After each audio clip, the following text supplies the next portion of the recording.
Hi, welcome back to my channel and a small update for all of you. Those who have joined my Telegram channel, they already know, but those who have not joined and watching this class, the answer evaluation group is now paid, and you all can join there for the exclusive content and the answers evaluation within the time limit. Okay, so now let us begin with the work, energy and power class.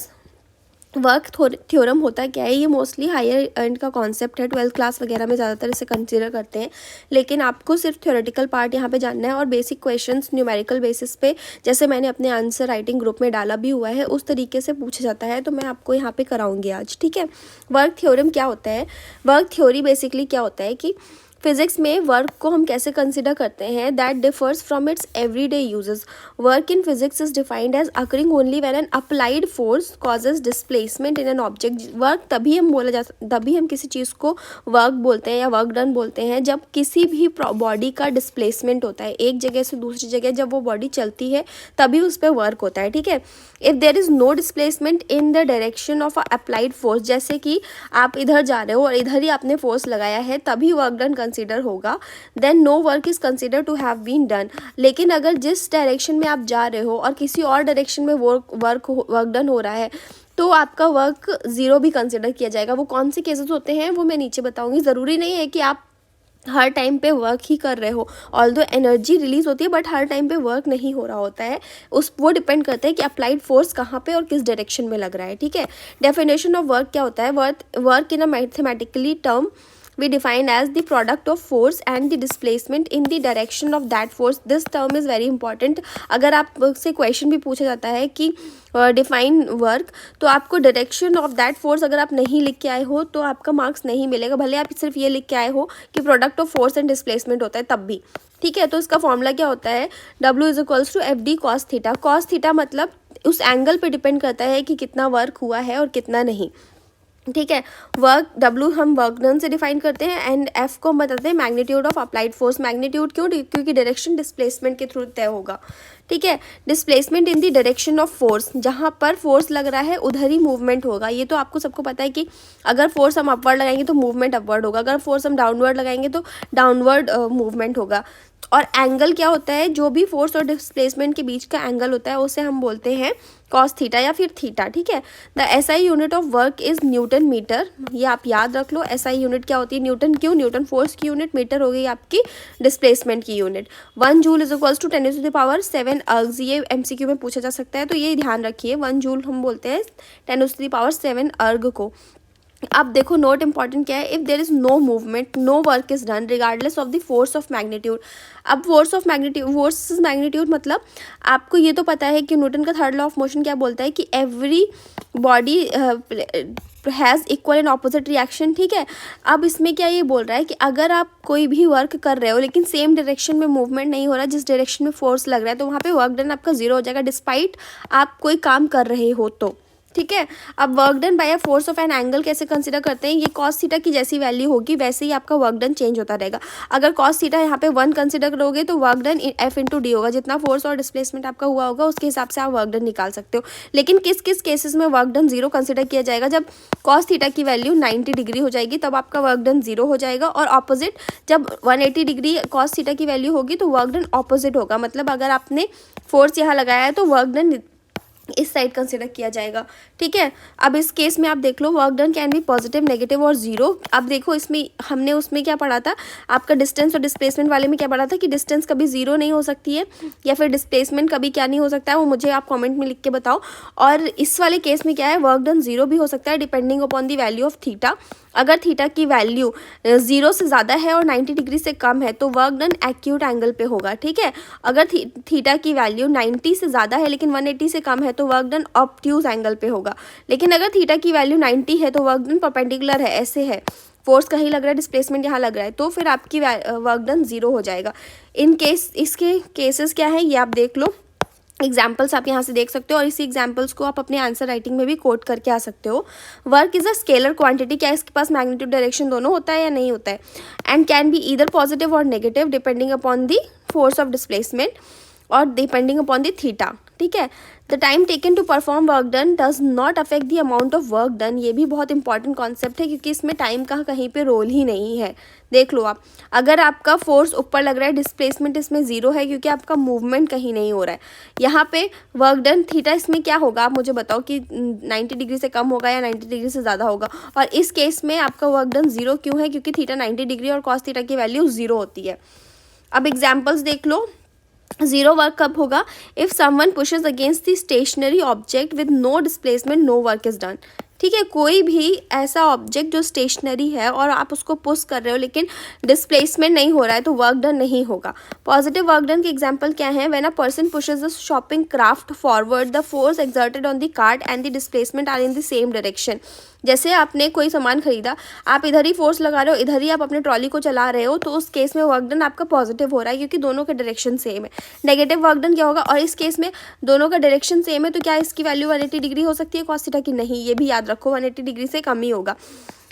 और negative work done का example क्या है, when you compress a spring, एक कोई spring है उसको आप compress करते हो, ठीक है, you apply the downward force but the spring exerts an upward force again.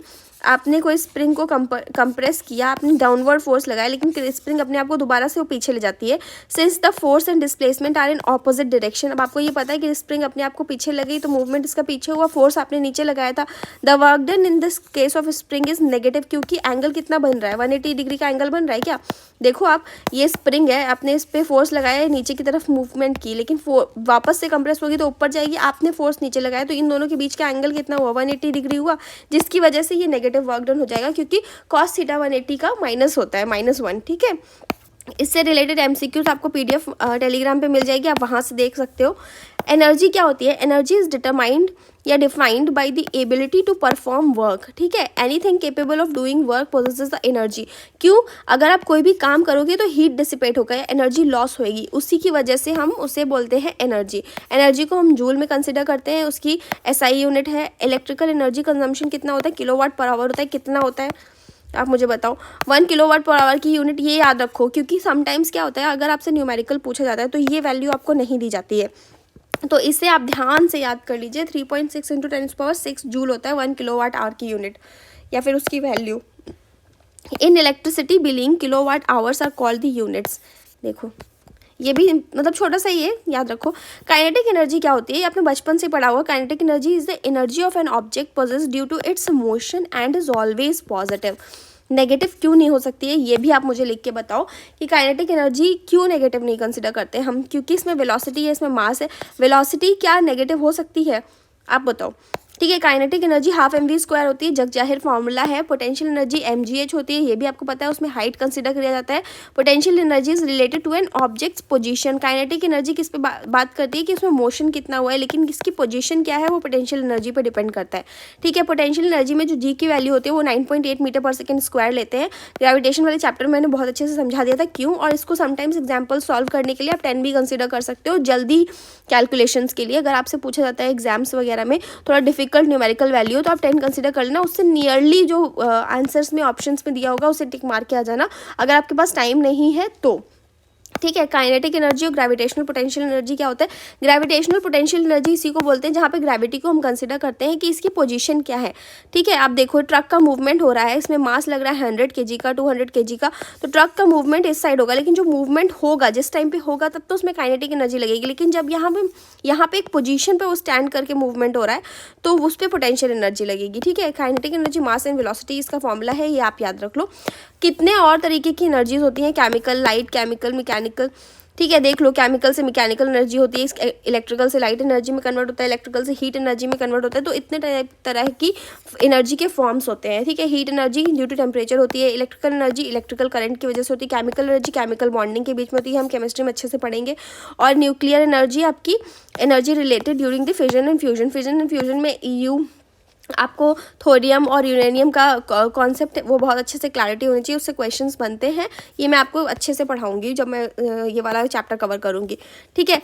ये देख लीजिए आप इसके न्यूमेरिकल्स। वर्क एनर्जी थ्योरम, इससे क्वेश्चन पूछा जा सकता है, अगर पूछेगा तो मेरे हिसाब से वर्क एनर्जी, और इसमें जब क्वेश्चन पूछेगा या तो एमसीक्यू पूछेगा 1 मार्कर या 2 मार्कर में, या फिर आपसे डायरेक्टली थ्योरम को डिराइव करने के लिए पूछ लेगा, जो मैंने अपने एनालिटिकल क्वेश्चंस में मेंशन भी किया हुआ था टेलीग्राम पे, जो उन्होंने बच्चों ने अटेम्प्ट किया है। The total work done by all the forces is equal to the change in kinetic energy of the particle. ये क्या बोलता है कि जो फाइनल काइनेटिक एनर्जी है और इनिशियल काइनेटिक एनर्जी है, उनके बीच का जो डिफरेंस होएगा उसी को हम कंसिडर करेंगे वर्क एनर्जी। ठीक है, अब आप देख लो ये कैसे निकालते हैं। हाफ एम यू स्क्वायर यहाँ पे कंसिडर करोगे, Q sorry v square for the final part. U क्या होता है, यू इनिशियल आपका वेलोसिटी होती है, वी क्या होती है, वी हम फाइनल वेलोसिटी कंसिडर करते हैं। तो जहाँ से आपका ऑब्जेक्ट मूव कर रहा होता है उसको हम इनिशियल वेलोसिटी, मतलब उसको इनिशियली यू कंसिडर करेंगे। जहाँ पे मूवमेंट हुआ होता है फाइनल पोजिशन जो होगी उसको हम वी कंसिडर करेंगे। ठीक है, तो अब जब वहाँ पे वैल्यू आप पुट करोगे, लेट मी डू, जब आप वैल्यू पुट करोगे माइनस आपका half, this is m v minus आपका हाफ एम यू स्क्वायर, तो this is the entire work done which will be given. ठीक है, तो ये होती है वर्क एनर्जी थ्योरम। इसको डेरिवेटिव, अब आपको वी की वैल्यू और डिकोड करके कैसे बतानी है, जब आपने न्यूटन का सेकेंड लॉ या थर्ड लॉ आपने पढ़ा होगा, तो v square is equals to u square plus 280 करके फॉर्मूला था, तो वो फॉर्मूला भी आप पुट करके इसको और फर्दर डिराइव कर सकते हो, बट वो हायर क्लास का कॉन्सेप्ट है और मैंने उससे रिलेटेड क्वेश्चन भी दिया था, तो आप उसे भी देख सकते हो अभी नीचे। Law of conservation of energy, इसकी थ्योरी क्या होती है, energy can neither be created nor be destroyed, it can only be transformed. ये तो आपको पता ही है कि एनर्जी ना तो बन सकती है ना डिस्ट्रॉय हो सकती है, लेकिन ट्रांसफॉर्म हो सकती है एक प्लेस से दूसरे प्लेस पे। आपने इन्वायरमेंट में वो कॉन्सेप्ट भी पढ़ा होगा ना, एक चेन से दूसरी चेन में जब ट्रांसफर होता चला जाता है तो हमेशा एनर्जी का लॉस होता चला जाता है अपवर्ड तक, लेकिन कब ट्रांसफर ही हो रही होती है एनर्जी, ये लॉस नहीं हो रहा होता है। ठीक है, potential energy plus kinetic energy is always equal to potential energy and kinetic energy of दूसरी बॉडी। ठीक है, ये भी इंपॉर्टेंट है, ये आप याद रखो हमेशा। कंजर्वेशन के फॉर्मेट, जब भी फॉर्मेट में आप कंसिडर करते हो तो आप दोनों की एनर्जीज को इक्वेट करने की कोशिश करते हो। एग्जाम्पल क्या होता है कि इलेक्ट्रिक एनर्जी से हीट एनर्जी, मतलब इलेक्ट्रिक आपने एनर्जी दिया उससे हीट प्रोड्यूस हुआ, पोटेंशियल एनर्जी से काइनेटिक एनर्जी प्रोड्यूस होती है, ये भी आप देख सकते हो।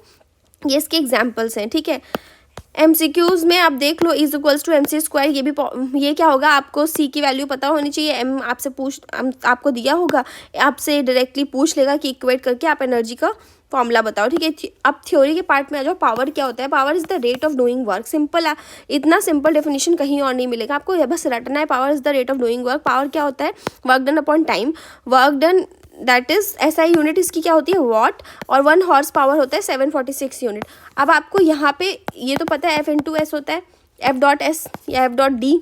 ठीक है, जो हमने देखा कॉस थीटा, तो वो यहाँ पे भी पुट कर सकते हो अगर आपसे फोर्स दिया हुआ होगा तो। अब आप देख लो ये कैसे कन्वर्ट करते हैं, ये इंपॉर्टेंट चीज़ है। आप देखो mechanical horse power to watt कैसे कन्वर्ट करते हैं, ये पूछ सकता है आपसे क्वेश्चन में। या फिर electrical horse power to watt कैसे कंसिडर करते हैं, तो कितना आता है। देन आप कंसिडर करो कि metric horse power to watt कैसे कंसिडर करते हैं, ये देख लीजिए। फिर वॉट से कैसे कंसिडर करते हैं, ये आप देख लो। ठीक है, अब टाइप्स ऑफ पावर क्या होता है, mechanical power, electrical power and thermal power. Mechanical power में देखो इसके मैंने शायद टाइप्स इसके लिखना भूल गया, आप इसको एक बार थोड़ा सा बस ऐसे ही रीड कर लेना, क्वेश्चन तो नहीं पूछेगा इस पे।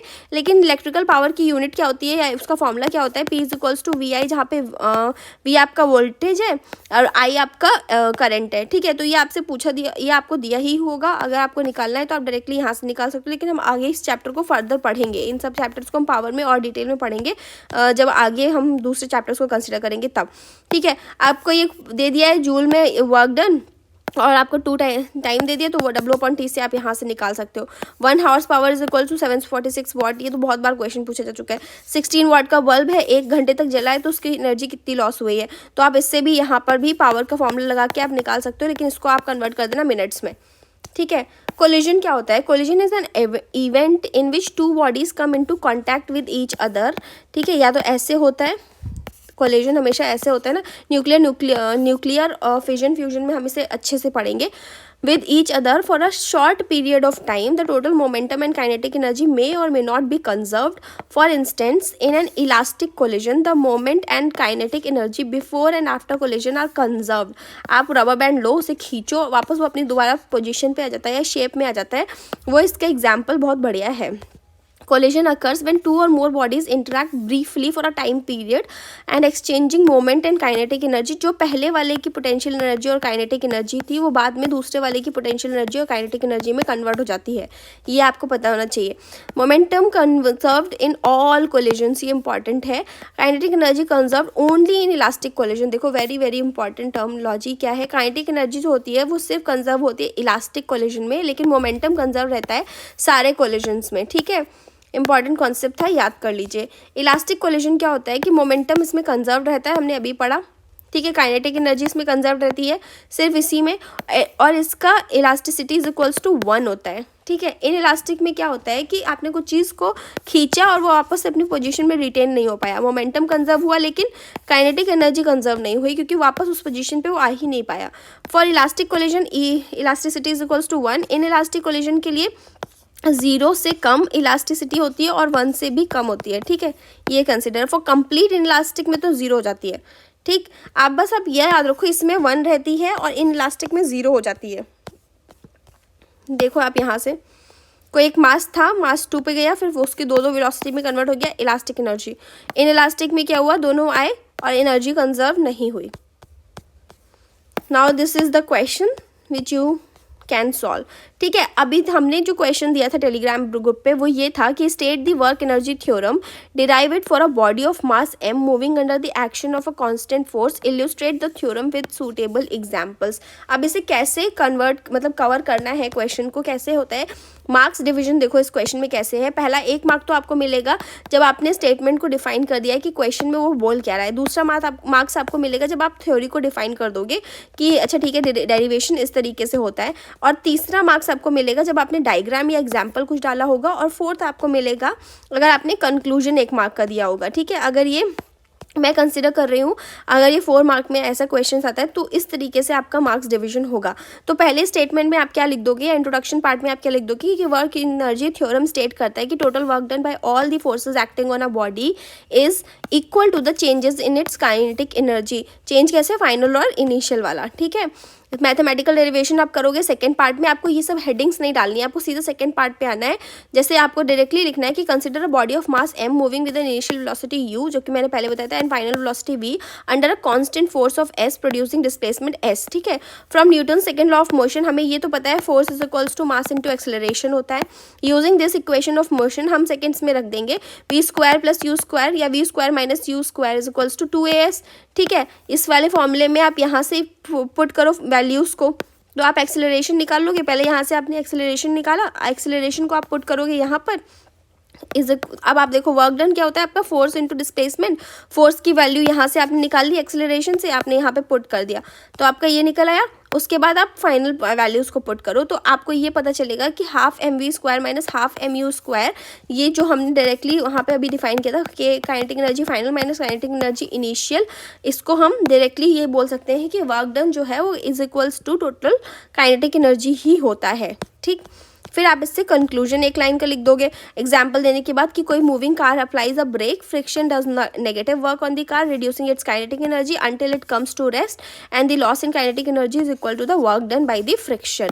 Simple as that. आप इसमें एक बॉडी या कार को बनाओ, ठीक है, और उसमें आप फ्रिक्शन फोर्स दिखा दो और वर्क डन दिखा दो. मतलब आप सिंपल से इसमें एक डायग्राम के फॉर्मेट में भी डाल सकते हो. अब मैंने क्या बताया कि आप कैसे कैसे डायग्राम्स को यूज़ कर सकते हो कि या तो आप फॉर्मूले के टाइम पे इस तरीके का डायग्राम यूज़ कर दो जिसमें आप इंटर रिलेशन दिखा दो.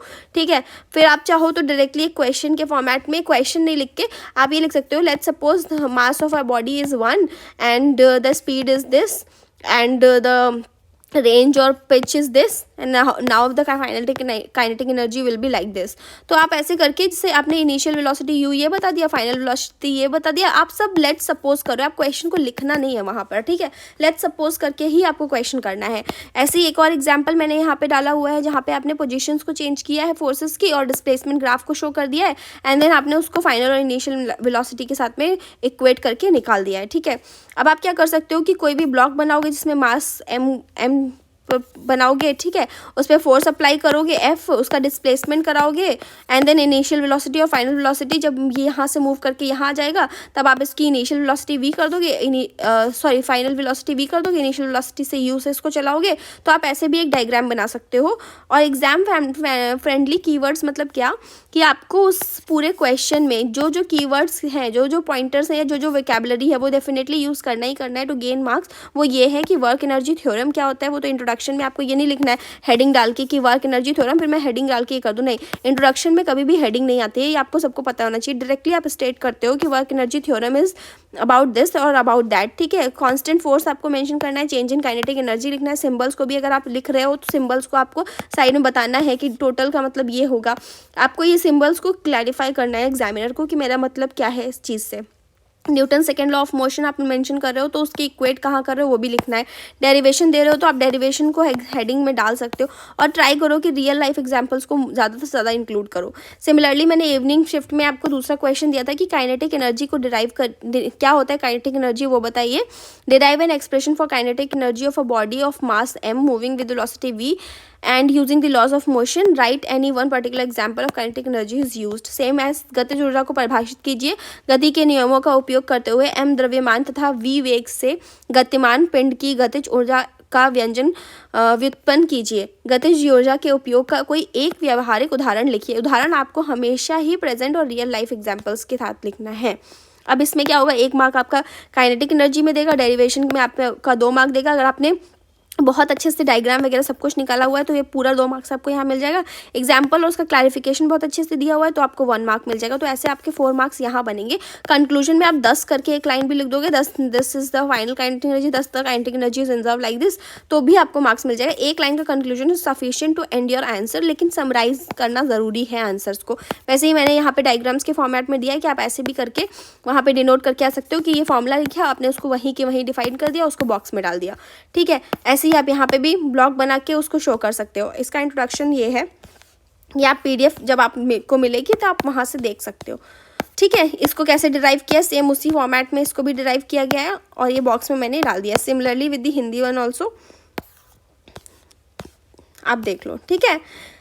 और conclusion, thus kinetic energy depends upon the mass of a body and the square of its velocity. A body motion always possess kinetic energy. Simple as that. एक line का conclusion अपनी language में लिख दो, लेकिन आपको laws of motion, kinetic energy, work done, velocity, mechanical, ये सब वर्ड्स तो यूज ही करने ही हैं आपके पूरे फॉर्मूले में, ठीक है। ये थोड़ा टिपिकल है, इंटीग्रेशन के फॉर्मेट में लिख के आओगे तो PGT वाले स्टूडेंट्स को ऐसे लिख के आओगे तो आपको ज़्यादा अच्छे से मार्क्स मिलेगा, तो ये उनके लिए है, ठीक है। आप इसको ऐसे डिराइव कर सकते हो। मेरे स्टूडेंट्स ने तो इस तरीके के ये सारी चीज़ें लिखी हैं, तो मतलब I am very impressed by them कि उनको इतनी अच्छे से ये डेरिवेशन इस तरीके से पता है कि आप वो लोग डायरेक्टली कोट कर पा रहे हैं। तो वैसे ही वहाँ कुछ ही स्टूडेंट थे जिन्होंने ये डायग्राम इम्प्लीमेंटेशन किया था, लेकिन मैं आप सबसे रिक्वेस्ट करूँगी कि आप डायग्राम्स को तो डेफिनेटली डालो। So that is it about the class and keep watching, keep learning. और पेड ग्रुप जिसको ज्वाइन करना है please go and watch the Telegram description group, जहाँ पे आपको सारी डिटेल्स दी गई हैं। एक्सक्लूसिव ग्रुप में आपको एक्स्ट्रा PDFs वगैरह सब कुछ प्रोवाइड की जा रही है फॉर द बेटर